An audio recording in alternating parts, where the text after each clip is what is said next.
Well, let's start with the economy today, where it seems to be, at least here in Washington, what everyone is talking about. The economy, jobs, the lack of jobs, on everyone's mind. And so it seems too, the deficit and how to shrink it. In just a few minutes, President Obama and Vice President Biden will be meeting with lawmakers to talk about just that. In the latest round of talks on coming to an agreement on raising the debt ceiling, President Obama will be meeting with some of the highest-ranking lawmakers after what was apparently a pretty heated meeting yesterday, in which Obama reportedly stormed out. One person who won't be in today's meeting, but does want Obama's job, is Texas Congressman Ron Paul. He is out with his first official campaign ad, in which he gives his answer to the great debate over debt. $14 trillion in debt, millions unemployed, the dollar in decline. We know where they stand. But will our party's leaders repeat the mistakes of the past? Will they choose compromise or conviction? One candidate has always been true.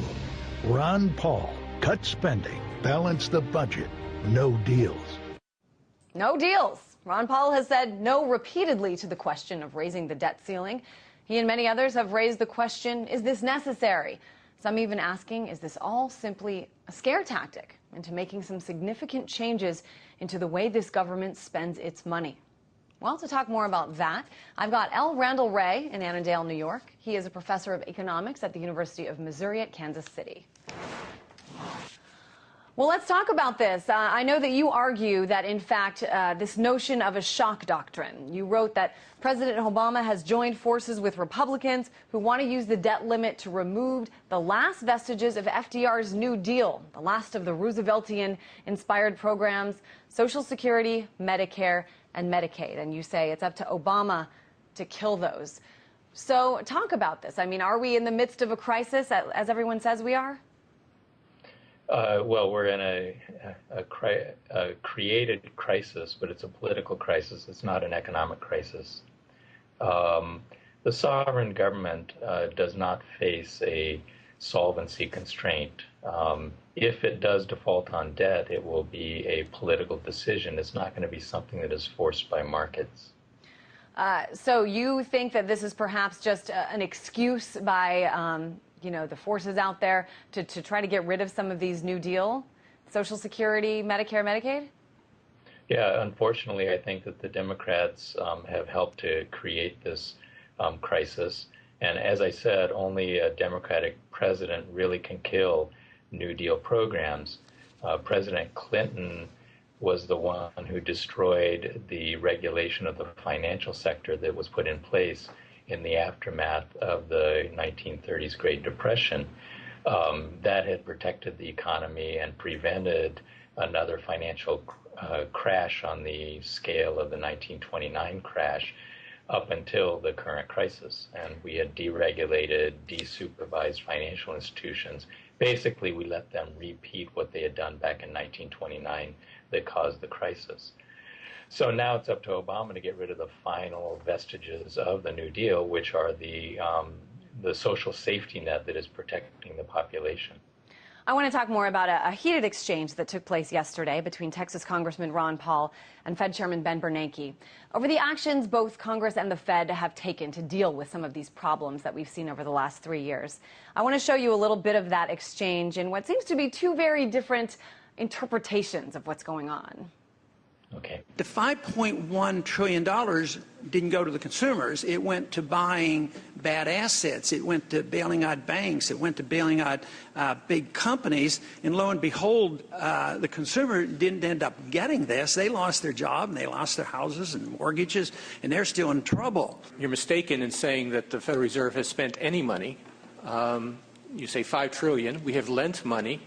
We have purchased securities. That's not buying. That's not dissipating the money. We've gotten all the money back. Bernanke then went on to say that the Fed has in fact been a profit center, a moneymaker for the U.S. government. Your thoughts on this notion? Is the Fed actually, a profit center? Well, actually, the number is probably closer to $29 trillion if we count the total lending, guaranteeing, and buying of toxic waste assets undertaken by the Fed and Treasury. It's $29 trillion. I think that Bernanke is playing that a little bit fast and loose. The Fed still has a lot of toxic waste on its balance sheets. Probably it is valuing that at something that will never be realized. So I think the Fed probably is going to take a loss on some of the toxic waste that it purchased, possibly on some of the loans that it has made. So I actually agree with that critique. I don't think we should have done it. And the criticism that not much has trickled down to Main Street is obvious. I think a lot of people would agree with that, people who are out of work or who've lost their homes. Let's get another interpretation of the role of the Federal Reserve, this one coming from Russian Prime Minister Vladimir Putin. Fortunately or unfortunately, we do not print reserve currencies. But look at what they're doing, acting like hooligans. They're switching on the printing press, tossing money around the whole world, fulfilling their primary needs. They say monopoly is bad. But this statement concerns only someone else's monopoly. Well, there's nothing bad about their monopoly, the monopoly for printing money, and they're making the most of it. But we cannot afford it. We cannot shift all our expenses to budget deficit. Putin there, of course, talking about quantitative easing and putting this money back, just printing more, and calling the Fed hooligans. What do you think about this? Well, I think that this is overstated. Look, the money that the Fed is lending and spending to buy toxic waste is not getting out there into the economy or into the rest of the world. If it were actually getting out into the economy, we would not still be in a deep recession. We wouldn't have an unemployment rate above 9%. The fact is that the money that is being created by the Fed is called bank reserves. It's all locked up in the reserves of the banks, which actually are held at the Fed. They don't get out into the economy. It would only be if somehow the Fed's actions had encouraged banks to start lending again and American consumers to start spending again, that dollars would be getting out into the U.S. and world economies. They are not. So you think all this money that's being printed isn't even actually going out there back into the economy? Yeah, you know, using the printing metaphor, I think, is very misleading.